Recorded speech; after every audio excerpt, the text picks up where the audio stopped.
नमस्कार प्यारे साथियों। धर्म सुधार आंदोलन हम पढ़ रहे थे और पिछली क्लास में हमने मार्टिन लूथर का जो प्रभाव था जर्मनी में वो हमने पूरा देख लिया था। दरअसल 5-6 दिन बीत गए, बीच में क्लास नहीं ले पाया।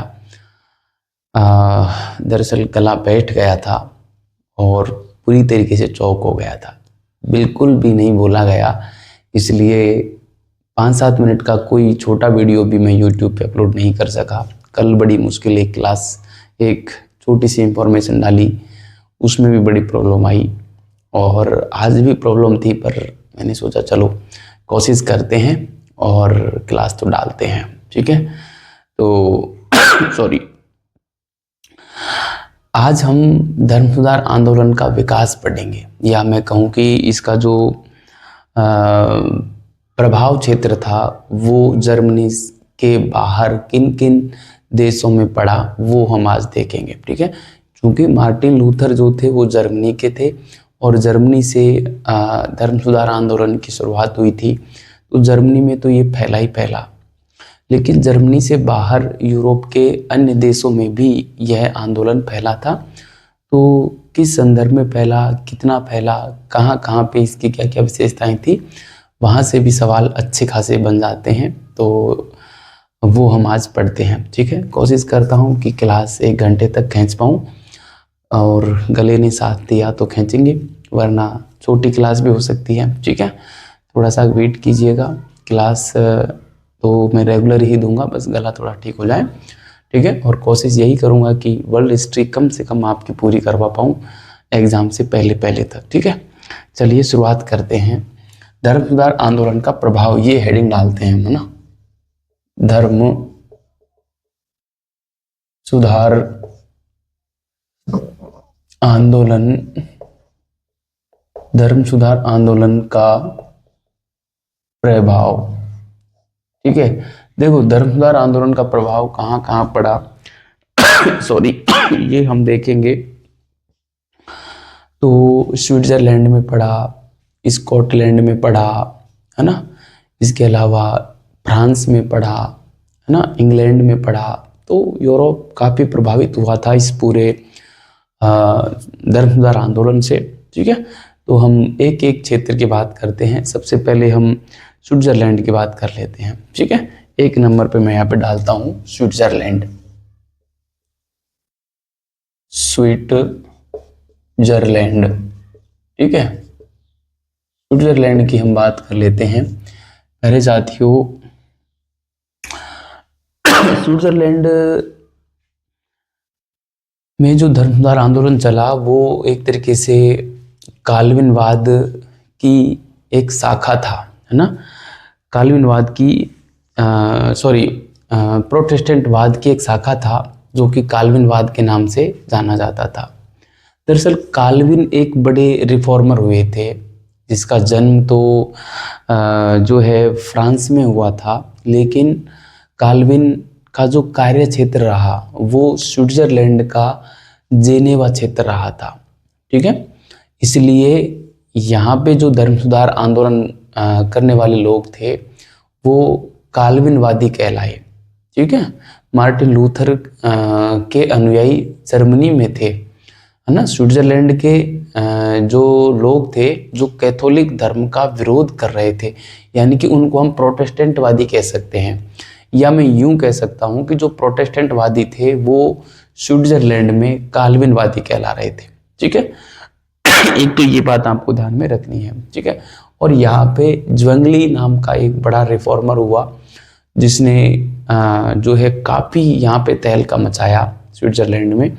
क्या क्या बातें थी वो बात मैं आपको बता देता हूँ। देखो, ज्वेंगली जो था ना वो एक तो मार्टिन लूथर से अधिक उग्र था, है ना। और मार्टिन लूथर और ज्वेंगली दोनों के विचारों में भी मत भिन्नता थी। वो 7 सैक्रामेंटों को लेकर थी। दरअसल यूरोप में और जो संस्कार होते हैं ना, संस्कार जैसे हमारे यहाँ भारत में 16 संस्कार होते हैं, ऐसे ही यूरोप में 7 संस्कार चलते हैं, ठीक है। और उन 7 संस्कारों को सैक्रामेंट बोला जाता है, 7 सैक्रामेंट के नाम से बोला जाता है। तो ज्वेंगली और मार्टिन लूथर में उन सैक्रामेंटों को लेकर मतभेद था, खासकर 3 सैक्रामेंटों को लेकर। एक था यूखारिस्ट यानी कि अंतिम भोज, एक था बाप्टिज्म यानी नामकरण, और एक था पेनेंस यानी कि प्रायश्चित। इन 3 सैक्रामेंटों को लेकर मतभेद हुआ, इसलिए ज्वेंगली ने जो है मार्टिन लूथर के जो 95 थीसिस थी उसका विरोध किया, और उसके विरोध में 67 थीसिस ज्वेंगली ने लिखी थी, है ना। ध्यान रखना, ज्वेंगली ने 67 थीसिस लिखी थी 95 थीसिस के विरोध में। और कैथोलिक धर्म से भी ज्वेंगली का विरोध था। तो ज्वेंगली ने 1525 में कैथोलिक धर्म का विरोध किया। कैथोलिक जो चर्च था उसका सार्वजनिक रूप से विरोध किया, और जेनेवा में जो है उसने रिफॉर्म्ड चर्च की स्थापना की, एक सुधारात्मक चर्च की स्थापना की, यानी कि चर्च ही अलग बना दिया। किसने? ज्वेंगली ने। ठीक है। तो इस प्रकार से ज्वेंगली जो है कैथोलिक धर्म का भी विरोधी था और मार्टिन लूथर का भी विरोधी था। ठीक है। और वैसे ये जो है बाइबल को ही सर्वोच्च मानता था ज्वेंगली। ज्वेंगली ने ये कहा भी था कि विश्वास व नैतिकता में बाइबल ही सर्वोच्च है। ठीक है। विश्वास व नैतिकता में बाइबल ही सर्वोच्च है। तो इतनी सारी बातें थी। आगे चल के मारबर्ग कोलोक्युवाद नाम से एक विवाद हुआ, मतलब वाद विवाद हुआ मार्टिन लूथर व ज्वेंगली के बीच में 1 से 4 अक्टूबर 1529 को। ठीक है। फिलिप नामक एक विद्वान ने मार्टिन लूथर और ज्वेंगली के बीच में मारबर्ग नामक स्थान पर दोनों की बातचीत करवाई, वार्तालाप करवाई, दोनों के बीच में वाद विवाद हुआ। लेकिन वहाँ पे जो है, जो मैंने अभी बात की ना 3 सैक्रामेंटों की, एक था जो है यूखारिस्ट, एक बाप्टिज्म और एक था पेनेंस। इनमें से बाप्टिज्म को लेकर विरोध हुआ, बाकी 2 तो दोनों ने स्वीकार लिए। लेकिन बाप्टिज्म को लेकर मार्टिन लूथर तो उसको स्वीकारता है, लेकिन ज्वेंगली बाप्टिज्म को नहीं स्वीकारता है। बाप्टिज्म का मतलब होता है नामकरण संस्कार। ऐसी स्थिति में ज्वेंगली के जो अनुयायी थे वो एना बाप्टिज्म कहलाए, और स्विट्जरलैंड में गृह युद्ध छिड़ गया जो कि एना बाप्टिज्म कहलाया। और उस गृह युद्ध में मार्टिन लूथर के अनुयायियों का बोलबाला अधिक था। इस कारण उस गृह युद्ध में ज्वेंगली मारा गया 1531 में। ज्वेंगली ने मरने से पहले कहा था कि मेरा शरीर मर सकता है, मेरी आत्मा नहीं। ठीक है। तो ऐसा कहते हुए ज्वेंगली की डेथ हो जाती है उस गृह युद्ध में 1531 में। तब व्यापक पैमाने पर जब दंगे भड़क रहे थे तो ज्वेंगली और लूथर के अनुयायियों के बीच में एक संधि हो जाती है 1531 में ही, जिसको कॉपेल की संधि कहते हैं। ठीक है।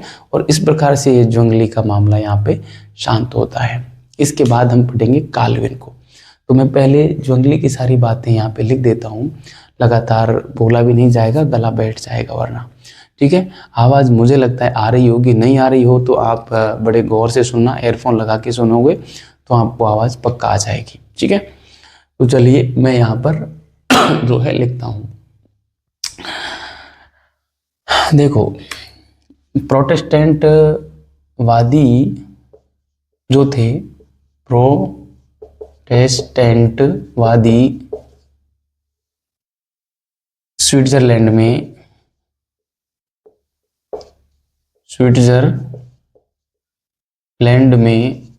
प्रोटेस्टेंटवादी स्विट्जरलैंड में काल्विन वादियों के नाम से प्रसिद्ध थे। काल्विन वादियों के नाम से प्रसिद्ध थे। ये बात आपको ध्यान में रखनी है। दरअसल जो काल्विन था ना, वो काल्विन के बारे में मैं ज़्यादा नहीं बताऊंगा, आगे काल्विन को स्पेशली पढ़ेंगे। लेकिन ये काल्विन जो थे फ्रांस के निवासी थे, है ना, फ्रांस निवासी था। और कार्य क्षेत्र जो था काल्विन का वो जेनेवा था, है ना। और जेनेवा आपको पता है स्विट्जरलैंड में पड़ता है, इसलिए इनका बोलबाला अधिक था। और इतना बता दूं कि काल्विन का जो बोलबाला था वो संपूर्ण यूरोप में मार्टिन लूथर से भी अधिक था। काल्विन मार्टिन लूथर से भी अधिक लोकप्रिय हुए थे यूरोप में, है ना, इसलिए इनको जो है काल्विनवादी कहा गया स्विट्जरलैंड में प्रोटेस्टेंट वादियों को। ठीक है, ये बात ध्यान रखना। अब मैं ज्वेंगली की बात करता हूँ सीधा, एक नंबर पे जो है ज्वेंगली की बात कर लेता हूँ। ज्वेंगली, ठीक है, कहीं पे ये गैप पूरा भी मिल जाएगा, कहीं पे आधा मिलेगा, कोई बहुत बड़ा इशू नहीं है। ठीक है, ज्वेंगली की मैं बात कर लेता हूँ। सबसे पहले तो मैं यहाँ पे लिखना चाहूँगा कि ज्वेंगली जो था ये सॉरी इसका कार्य क्षेत्र की बात करूं, कार्य क्षेत्र, ठीक है, कार्य क्षेत्र इसका था ज्यूरिख में, है ना, ये स्विट्जरलैंड में पड़ता है, ज्यूरिख। ठीक है, ज्यूरिख या ज्यूरिच भी आपको मिल सकता है, या इसकी जगह कै भी मिल सकता है, तो कोई बहुत बड़ा इश्यू नहीं है। ज्यूरिख या ज्यूरिच में कार्य क्षेत्र था किसका, ज्वेंगली का, पहली बात। दूसरी, ज्वेंगली मार्टिन लूथर से अधिक उग्र था, ये भी बात ध्यान रखनी है ना। यह मार्टिन लूथर से अधिक उग्र था, उग्र था। ठीक है, मार्टिन लूथर से अधिक उग्र था। ज्वेंगली ने कहा था कि विश्वास और नैतिकता में बाइबल ही सर्वोच्च है। ठीक है, मैं यहाँ पे लिखना चाहूंगा विश्वास और नैतिकता में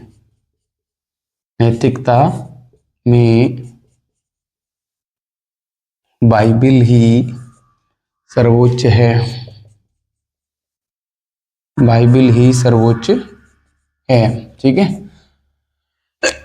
सॉरी सॉरी, विश्वास और नैतिकता में बाइबल ही पानी पीना पड़ेगा, विश्वास और नैतिकता में बाइबल ही सर्वोच्च है, ऐसा ज्वेंगली ने कहा था। ठीक है, यह मार्टिन लूथर से अधिक उग्र थे, ध्यान रखना।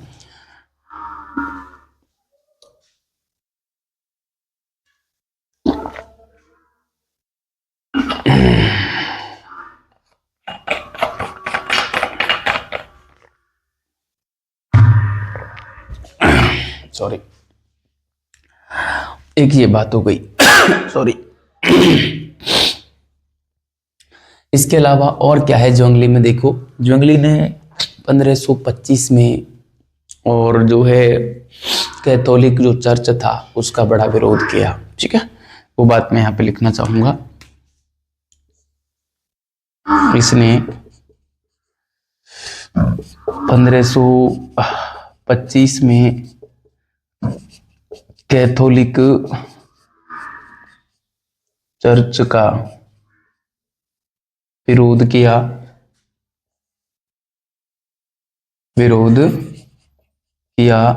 तथा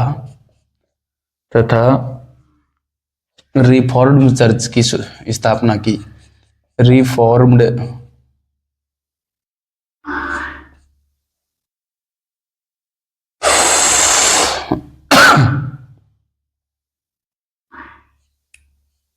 रिफॉर्म्ड चर्च, ठीक है, यानी कि सुधारात्मक चर्च, सुधारात्मक चर्च की स्थापना की, सुधारात्मक चर्च की स्थापना की। ठीक है, सुधारात्मक चर्च की स्थापना की सॉरी। मार्टिन लूथर, मैं यहाँ पे लिखना चाहूंगा मार्टिन लूथर व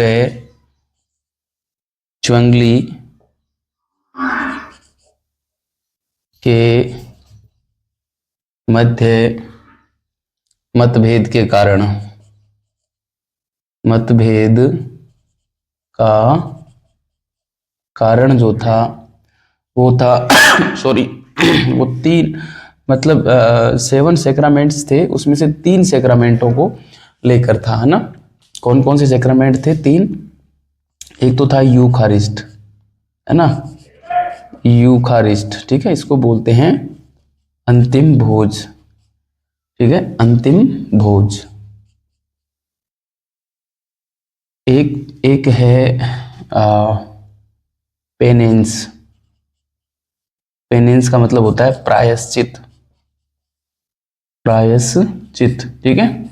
और तीसरा है बाप्टिज्म, बाप्टिज्म, ठीक है, बाप्टिज्म का मतलब होता है नामकरण, ठीक है। और ये 3 सैक्रामेंट थे ना, ये क्या थे? सैक्रामेंट थे, है ना। तो हम यहाँ पे लिख सकते हैं कि उक्त सैक्रामेंटों को लेकर ना, ये क्या है? सैक्रामेंट है, ध्यान रखना, ये सैक्रामेंट है ना, सैक्रामेंट, सैक्रामेंट का मतलब होता है संस्कार, ठीक है। सॉरी। इन तीनों संस्कारों को लेकर मार्टिन लूथर व ज्वेंगली के मध्य मतभेद था, इसलिए ज्वेंगली ने मार्टिन लूथर की जो 1905 थीसिस थी उसका विरोध किया और उसके विरोध में 67 थीसिस लिखी, है ना, 67 थीसिस लिखी, ठीक है। वो बात मैं विद्यार्थियों करूँगा अगली स्लाइड पे, आप इसको उतारें। चलो मैं यहाँ पे कर लेता हूँ, ठीक है। आप इसके नीचे लिखना, इस कारण, मैं यहाँ पे लिख रहा हूँ, इस कारण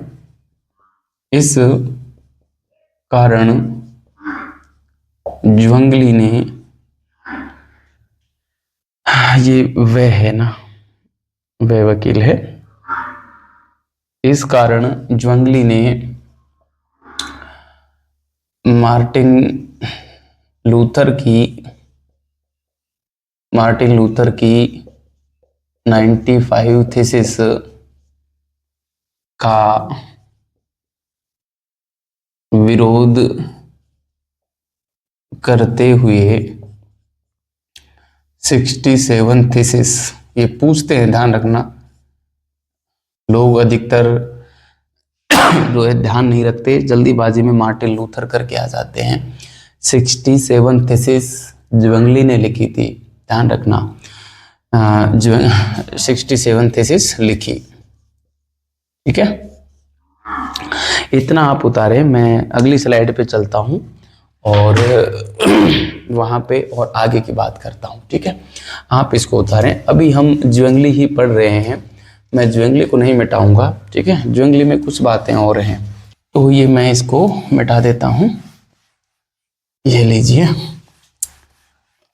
सॉरी, आपको समझ में तो आ रहा होगा साथियों, चलो मैंने इसको पूरा ही मिटा दिया है। और सॉरी, तबीयत जबरदस्त तरीके से खराब है, क्लास ले रहे हैं बस, यकीन मानिए। हाँ,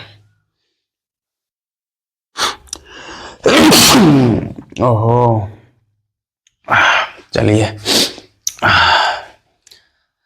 हाँ, हम ज्वेंगली पढ़ रहे थे और ज्वेंगली में मैंने आपको बताया कि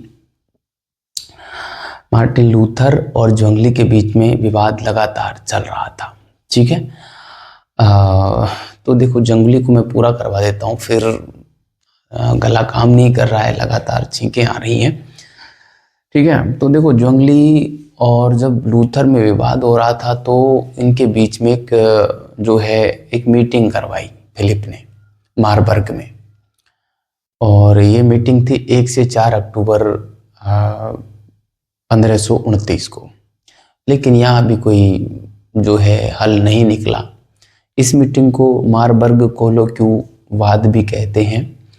इसके बाद जो बाप्टिज्म को लेकर दोनों के बीच में विवाद हुआ और मामला इतना बढ़ा कि स्विट्जरलैंड में और गृह युद्ध प्रारंभ हो गया, जिसको एनाबाप्टिज्म के नाम से जाना जाता है। और उस गृह युद्ध में ज्वेंगली मारा गया, ठीक है। इस बात को मैं यहाँ पे लिखता हूँ, देखो, आप हेडिंग डालें मारबर्ग कोलोक्युवाद, है ना, मारबर्ग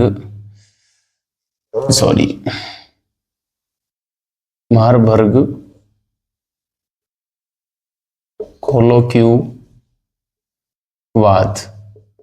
ये हुआ था प्यारे साथियों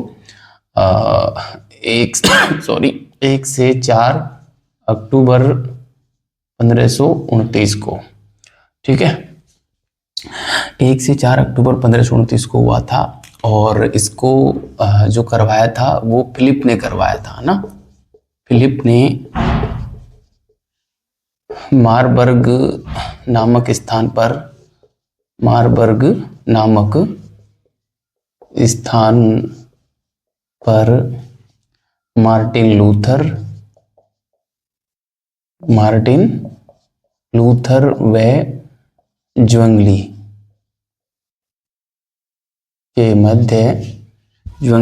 के मध्य यह वाद विवाद करवाया था, यह वाद विवाद करवाया गया, मगर क्या हुआ, जो बाप्टिज्म था,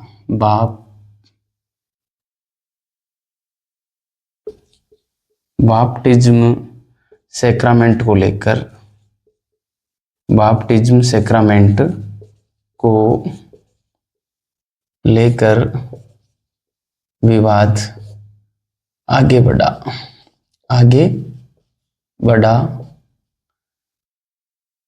मतलब दो बातें थी इसमें। लूथर ने तो इसको स्वीकारा था, है ना, लूथर ने बाप्टिज्म को स्वीकारा और ज्वेंगली ने अस्वीकार किया, ठीक है, अस्वीकार किया। अतः स्विट्जरलैंड में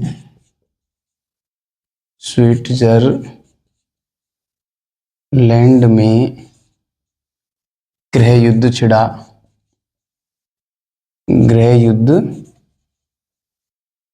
छिड़ गया, अतः स्विट्जरलैंड में गृह युद्ध छिड़ गया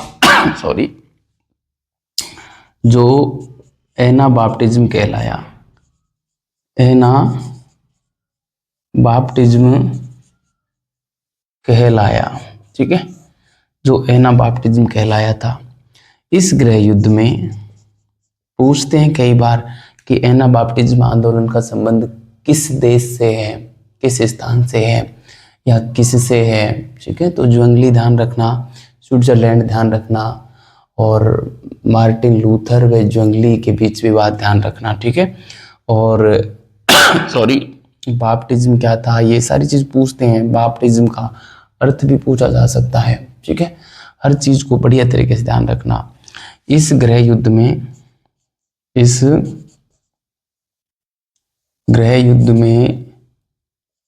ज्वेंगली मारा गया, इस गृह युद्ध में ज्वेंगली जो था वो मारा गया, ठीक है। लेकिन अंत में जाके जो है दोनों के जो अनुयायी थे, लूथर और ज्वेंगली के अनुयायी, दोनों अनुयायियों के बीच में कॉपेल की संधि हो जाती है 1531 में और विवाद शांत होता है, ठीक है। अंततः दोनों अनुयायियों के